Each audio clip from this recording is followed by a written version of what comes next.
Hello and welcome to another episode of Raw Chatter. I am your host speaking, Vicky Midwood, and I just want to say if you are new to this podcast, thank you for tuning in. I'm hoping you're going to take away a lot of helpful tips and a bit more understanding about yourself from this podcast. And if you are new to me, I am an integrative health, nutrition and lifestyle coach. I specialize in helping people with anxiety, alcohol dependence, eating disorders, and ADHD. Lots of things beginning with A. I help people to really get to understand themselves a little bit more and to overcome what they think are flaws or whatever they think perhaps is wrong with them, that they're somehow broken. And what I aim to do is help them to be able to be the person that they actually already are, but don't know how to show that both to themselves or to anybody else. And one of the things that I do is I have days where I spend a decent chunk of time with people. So a lot of my calls are weekly via Zoom. So you don't have to be in the UK to work with me. But I do, where possible, like to visit my clients and have 3 or 4 hours with them. So that we're not disturbed, we're not broken off, and we can really get into some deep nitty-gritty work. Sometimes it's practical stuff that we do. Sometimes it is just talking stuff and doing some exercises, but without having to break off, and just be able to really get through a lot of stuff in one go. Now, I offer these days also to brand new clients, but it's a full day. And what that allows you to do is really get to know what you need to do for yourself and what that looks like. And often, for a lot of people, depending on what the issue is, just doing one deep dive day where you walk away with your own personalized action plan and literally step by step knowing how to implement the stuff that we've talked about is enough. For a lot of people, though, they realize that they need a little bit of ongoing help and support to actually implement the stuff that needs doing. Now, what happened this weekend, and actually it's not just this weekend, it's just come up, and I do a lot of podcasts where the topic just organically shows up because a number of clients are talking about the same stuff. And that is an obvious indicator to me that I need to do an episode on this stuff. And what is coming up, and what has been coming up actually for the last week or so, has been about not being able to make a decision and not being able to trust myself. And if you're listening and going, oh my goodness, yeah, that's me, I want you to know it's a lot of people. Right? There's a lot of people who do absolutely just really struggle with decision making. And so what I might ask you to do is perhaps get pen and paper and maybe take some notes. So have your phone to hand and utilize some notes. You might want to bullet point some stuff, because what I want you to take away initially is that self-trust is not about always being right. That's number one. It's not about being right. Self-trust is about you being kind to yourself no matter what the outcome happens to be. And the other thing that I want you to kind of make a note of and try and keep front and center of your head is that every decision you make is not a test. It's not something that you are being tested on a daily basis. But what it is an opportunity to practice being on your own side. Actually getting honest with yourself about what do you feel is the right thing to do. Now, I know a lot of people talk about gut instinct and gut intuition. But what I can say is that for the people that I work with and for me, my issues were alcohol and food related. So I struggled with bulimia, and I literally went through the kind of all of it, from being almost anorexic to then overeating and heading towards being just an emotional eater. And then I went back to bulimia, and top it all, I added in an addiction to alcohol as well, because it numbed me out. And I told myself that if I was drinking calories, I didn't need to eat them. And so for me, alcohol was kind of a solution to my eating disorder, except it wasn't. I had both of them going on at the same time. And throughout that whole period, I did struggle with decision making. Now, when I was fortunate enough to get some help, I found that this topic was a real challenge to get my head around, because I didn't understand that my addictions to food and to drink and to being obsessed with my size and my body image were a solution, were a coping mechanism to other stuff that was going on that I didn't have the skills to be able to manage. And one of those things was this underlying feeling of not good enough. Now, pretty much every single one of my clients, in fact, I don't think there isn't one of my clients who hasn't said to me that, yeah, I don't feel good enough. And when I ask the question, good enough for whom? Often it's good enough for themselves, or it's good enough for a parent, or it's good enough for society or expectations of others. It's never usually just one thing or one person. It's usually multiple. And this is why when we look at helping ourselves to change our identity and to get over the stuff that has been holding us back from being able to do the things that we actually want to do and we are capable of if we just gave ourselves permission to, it's never just one thing.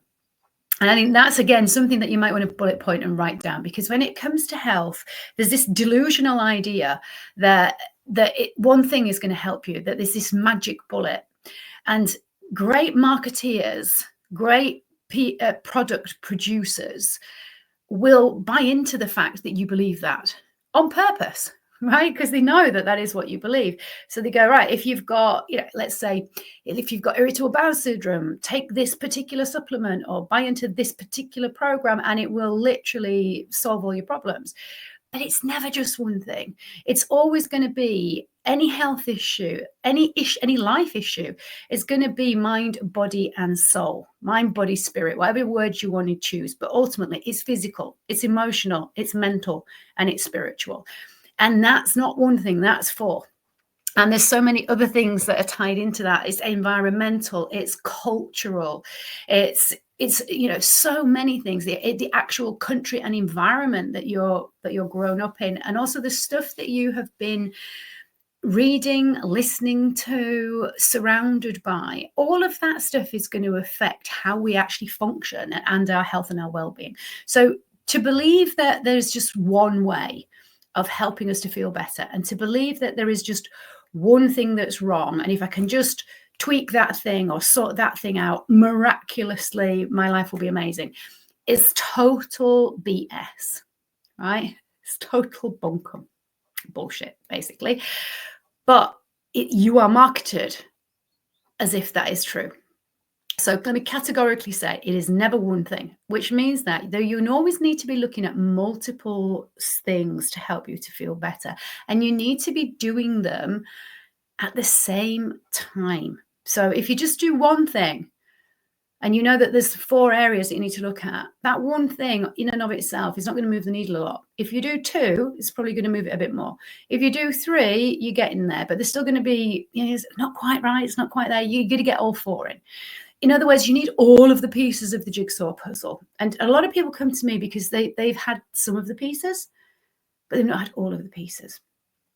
And one of the biggest issues, as I say, is this sense that I'm not good enough and I can't trust myself.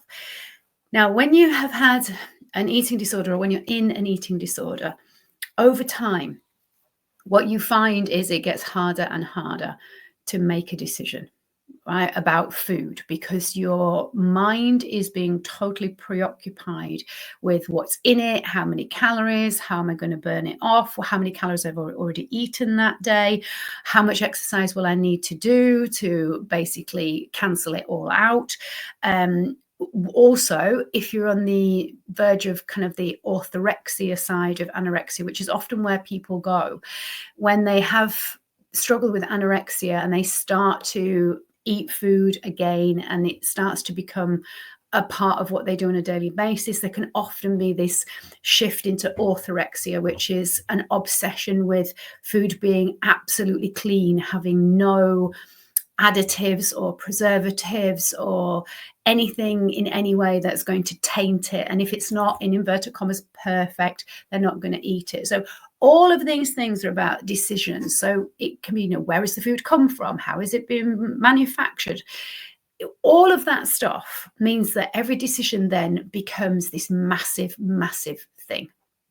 And when you actually understand that we in general as humans make about 35,000 decisions every day. I know that sounds crazy, but there are some decisions that are going on that you're not even conscious of, that you're making. And every decision that we make is a bit like draining the battery on your mobile phone, right? And so usually what happens is by the end of the day, it gets much, much harder. And maybe you've noticed this, that by evening, it feels even more of a challenge to make a decision. And you find yourself procrastinating more and more the later it gets in the day. And that makes sense if you think about every decision depleting your battery. So by the time you get to the end of the day, there isn't much left. So oftentimes the best time of day to make really important decisions is first thing, right? Is when you're bright, when you're fresh, and you haven't had to make loads of decisions before looking at this one.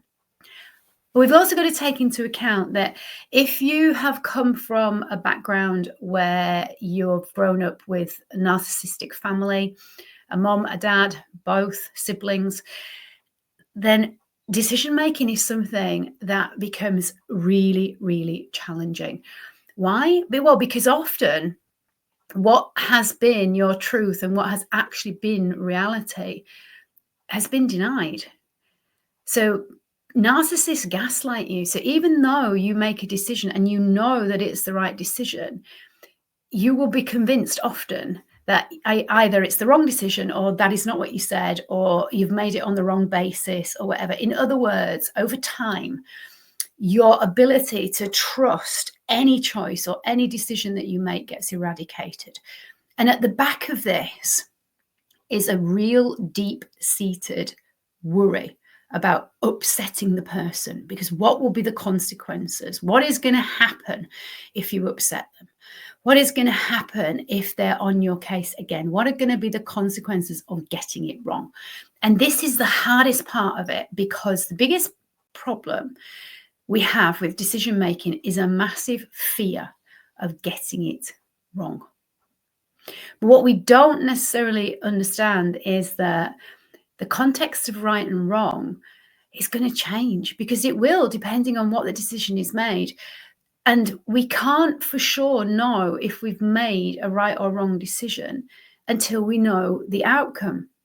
But we can't know the outcome of a lot of things until we make a decision. And therein lies procrastination, because we're not certain of the outcome, and therefore we can't make a decision because we want to make the right decision, because in our heads, making the wrong decision will be disastrous.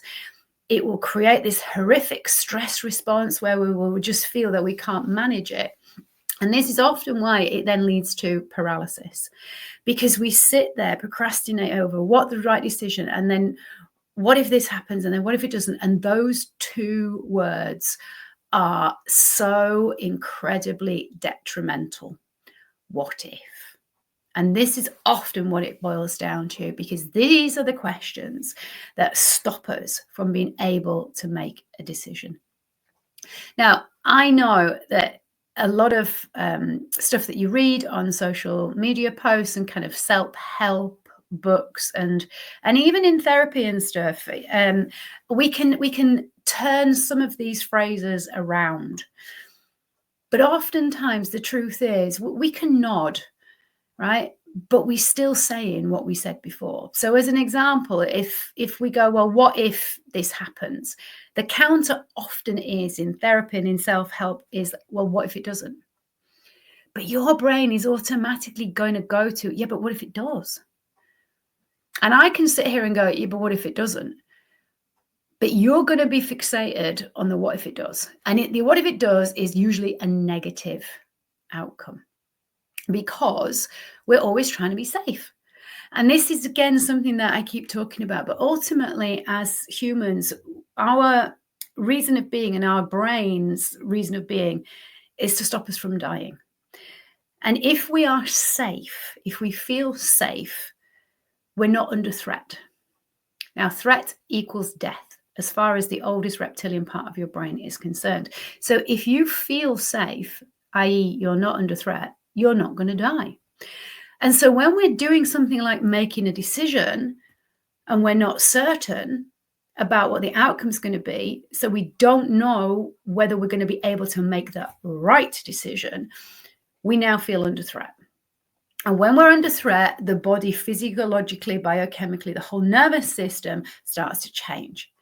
And that means then that the brain starts to be even more active, and it will start to think of even more, but what ifs? And so we're in a state of high anxiety, and we all know, I think we all know, that we do not make the best decisions when we're under pressure and when we're under stress. And so we get into this almost crippling cycle of not being able to make a decision, stressing ourselves out. Because we're stressed out, we're even more scared of making the wrong decision. We're even more likely to make the wrong decision. And then if we do make a decision under stress and it turns out wrong, we've just reinforced our biggest fear, that we are rubbish at making decisions, that we shouldn't make decisions, that we can't make decisions. And this is something that we've got to recognize. It's a skill. It's not something that everybody can do. And if you've got ADHD, it's incredibly challenging. So kind of the three categories of people that really struggle are those who are struggling with eating disorders or addictions of that kind, where it's involving multiple decisions around what to put into your body or not, or how to move or exercise your body or not. If you've got ADHD, and often eating disorders and ADHD are hand in hand. If you've got OCD, if you've got already a background of exceptionally high expectations from parents who have high standards, or if you come from a narcissistic family, all of those categories of people, and oftentimes there's a lot of crossover on all of those, it becomes incredibly challenging to be able to learn the skill of decision making. But you have to try and think of it like a muscle. We can only get better at doing anything if we start doing it. And I'm going to use press-ups as an example, because I also teach fitness classes, and not as many as I used to. That used to be my main business. It's not now. It's my secondary business. But one of the things that I always hear, especially from ladies, is I can't do press-ups. Well, here's the thing. Usually because they have got their hands in the wrong place, their elbows are not going in the right direction. They're usually flary-marrying them right out to the sides, and they haven't got strength in their wrists. So the first thing that they connect to is feeling how uncomfortable it is on their wrists, and they don't understand the skill of setting them up to be able to execute just even a kneeling press up without some guidance and some support. And this is where we've got to recognize that any of these traits, like decision making, it's a skill. Great communication is a skill. One of the things that I spend a lot of time on with a number of my clients, and especially with corporate clients, is that they think, because they're in a position of management or leadership, that they're good at communicating, and often they are terrible at communicating. They do not understand the basics of how humans function and the best ways to communicate. They don't understand the language to use. They don't understand that it's about their body language. It's about their delivery. It's about the intention that they are coming from. And it's not about you just telling people what you want and then telling them off for not giving you what you want. There are ways of communicating clearly, and there are ways of communicating really, really badly. It's a skill, right? Decision making is a skill. Communicating clearly is a skill. There are other skills, but those two are often the ones that I spend the most time on with people, because they are not taught. They're not taught at school. You can't open a book necessarily and find out about how to do this stuff. Why? Because you've got to practice it in real time. The best way to get really good at doing press-ups is to practice doing press-ups. Now, can you do other exercises that may help, that may make it slightly easier for you to execute a better press-up? Yes, you can, but it doesn't take away from the fact that to be good at doing press-ups, you, at the end of the day, have to do press ups. And it's a skill. And you build that skill by repetition. Repetition, repetition, repetition, and consistent repetition, not repetition for a couple of days and then nothing. And then repetition for a day and then nothing. Consistent repetition multiple times a day, every single day.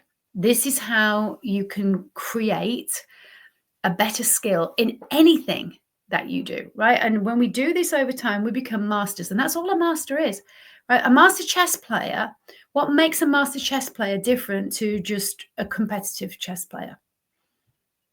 They have probably played thousands more games of chess.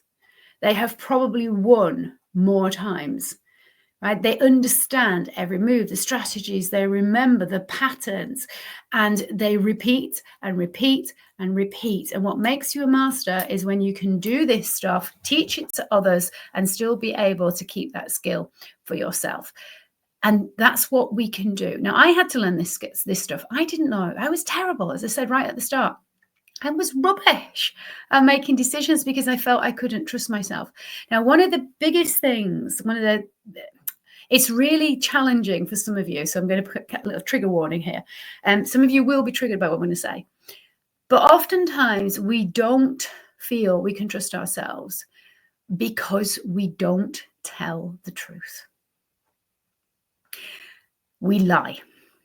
We lie to ourselves and we lie to other people. Now, I covered this in another podcast, but a little white lie is still a lie. And what we do is we try and fool ourselves that we want to do something, when actually, if we're really, really honest, we don't.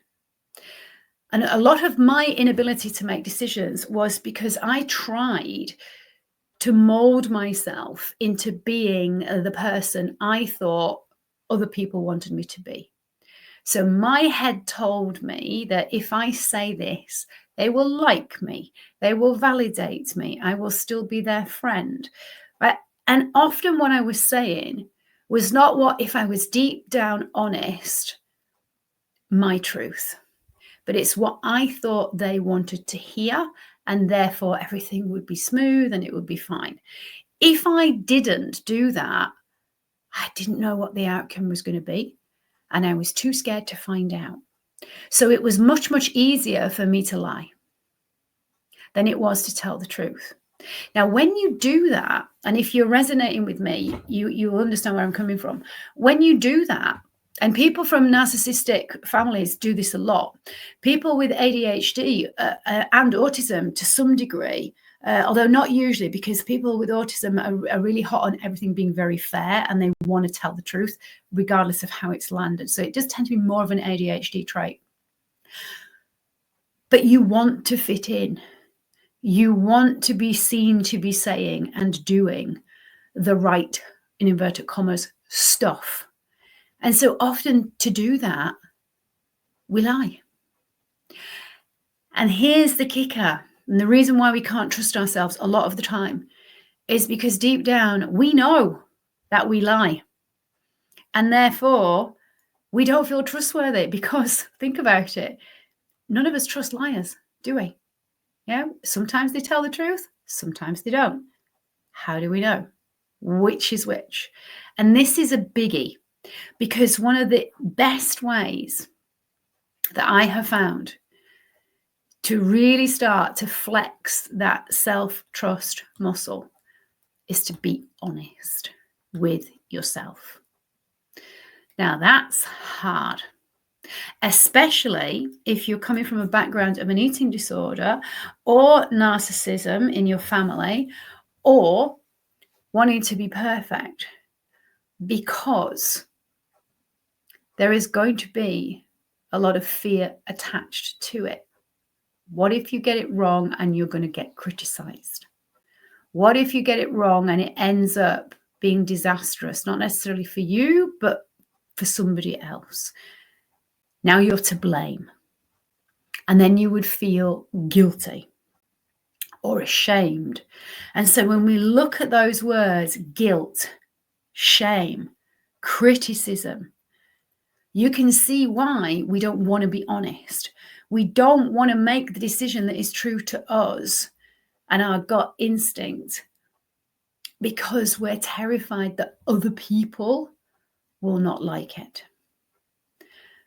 And this is why I said to you, it's a skill, because what we've got to help ourselves to recognize is until you can genuinely trust yourself, you are going to find every single decision over time gets harder and harder.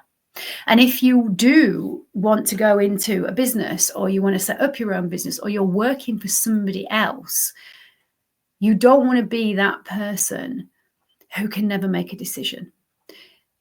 If you are that person who just goes along with everybody else, and a lot of people do this, which is why I'm saying this is not just restricted to the groups that I've said, is that you lose who you actually are. Now, a lot of women who are also mums and have a partner will recognize what I'm saying, because oftentimes we will do things and we'll say things that will go against our gut instinct. Why? Often because it's easier. It's the easy route. It's not going to cause upset. You're not going to have a family argument. And it's just easier to kind of fit in and not say what it is that you actually want, not make the decision that you genuinely would like to make for yourself, because it's easier to fit in with other people. And when you do that over time, and think about if you've got children, usually they're still with you, especially in today's world, at least into their sort of early 20s. That's a lot of years of you losing, what do I actually want? What do I really genuinely think? Because you're so used to kind of fitting in and keeping life easy and not upsetting the boat, or whatever terminology that you use. And so actually, when somebody turns around to you and says at sort of late 40s, early 50s, what do you want? You can't answer. Often you come back with, oh, whatever, what do you want? And then what we do is we literally pass the ball back across to the other person. But if the other person is also like you and they're not very good at saying what they want, oh, whatever you like.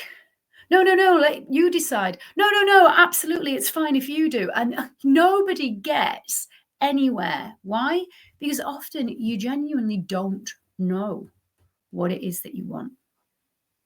So one of the things, or one of the little exercises that you might want to do on the back of listening to this, if you are resonating with it, is to just do a little exercise on some very simple topics where you are absolutely categorically clear, certain, and honest about what you do like, what you do know, and what you do enjoy. So it could be that you write a list of the music that you like. It could be that you write down a list of the specific restaurants that or cafes that you enjoy visiting and why. Yeah, same with the music. Don't just write what you like, but write why do I like it? And it could be as simple as it makes me smile when I hear it, or it reminds me of a holiday, or whatever, right? But just know what you like and why you like it. Because when you can write down some stuff with absolute clarity, it's helping you to recognize, actually, you do know you. You do know what you do like. And also, one of the things that people do, because they talk about it a lot, is they're usually very, very clear on what they don't want and what they don't like. So do that as well, right? And you can utilize the same categories. You can use music or cafes or restaurants or holiday destinations or types of holidays or hobbies, right? These are all simple titles, simple things that you can think about. TV programs, genres of film, all of those. I know that you do know what you like. And I know that you also know what you don't like. Now, I'm going to be hearing, no doubt, you saying to yourselves in your own heads, yeah, but those are decisions that are easy. It's when it's a decision on the spot, or it's when it's to do with an assignment or a project or a work thing or other people asking me about something. And I get it. But this is where, if you can have a clear list of things that you know what you do like and what you don't like, you can remind yourself, actually, you do know what you would like to do and what you wouldn't like to do.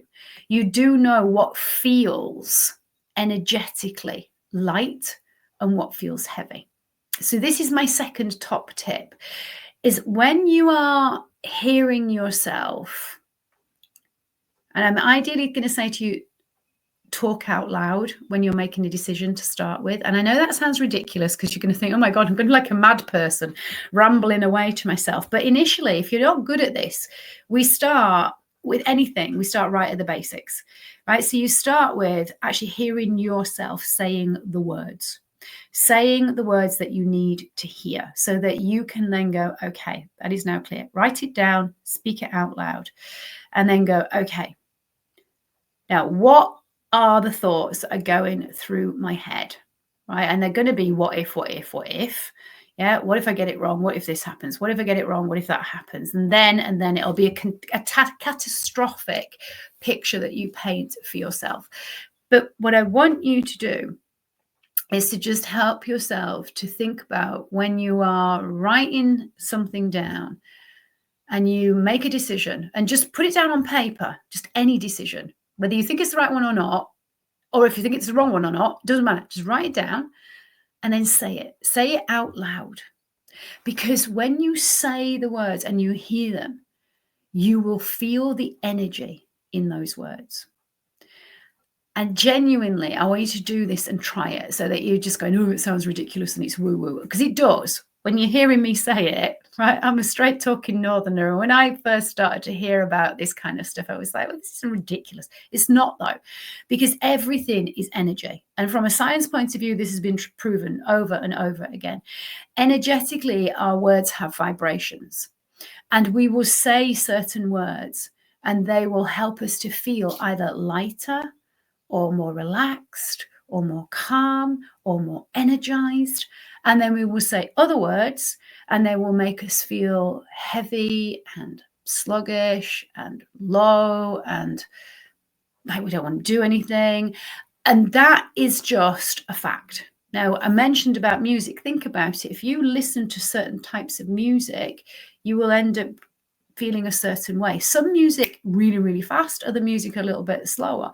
But my guess is if you've got a playlist, you've categorized it to some degree. And that's a song that I play when I want to feel energized and I want to get my motivation up. And this is a song that I play when I just want to, you know what, have an afternoon nap and just chill out and relax. And this is a song that I want to play if I want to like get up and dance. And we do it without consciously thinking, this is what I am doing. But when it comes to decision making, that is probably the most helpful go-to starting point that I had is when I say the decision out loud, how does it feel? Does it feel heavy or does it feel light?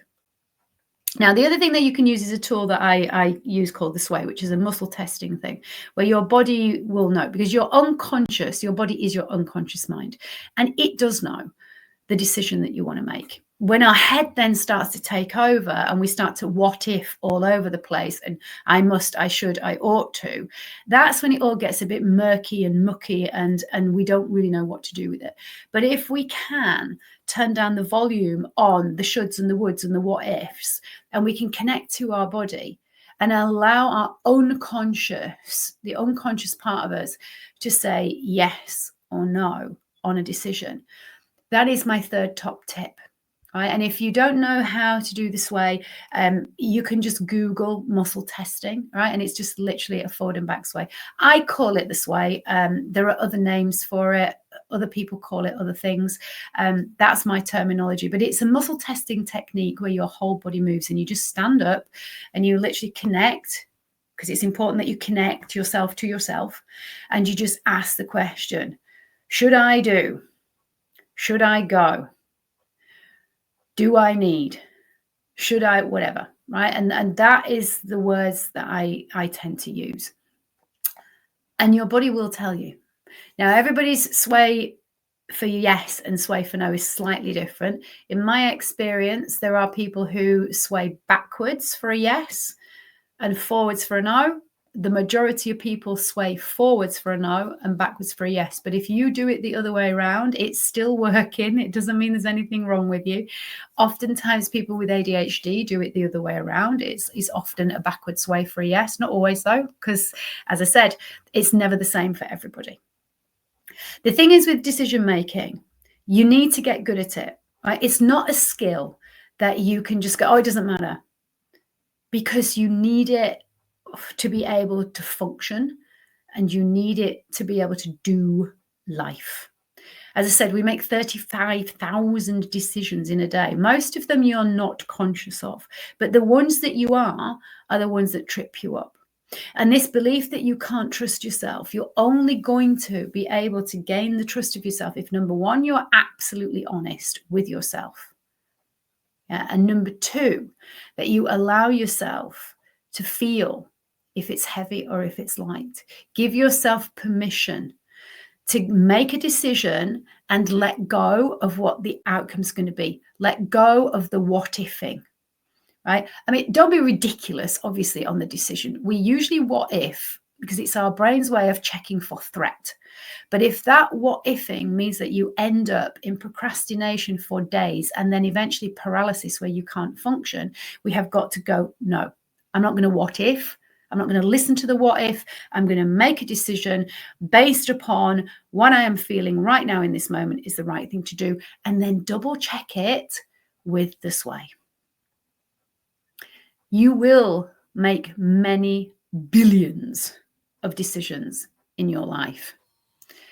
And if you are struggling with just getting caught up in one or two decisions in a day, and it is affecting you and leading you to panic and to procrastinate and feel that it's all a bit too much, then now is the time to take the steps to gain the skill of self-trust so that you can make better decisions for yourself.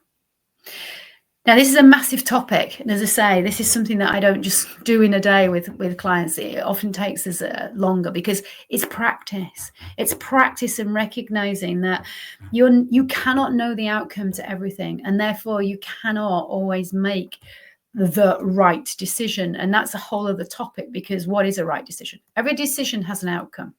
Is it the outcome that you expected?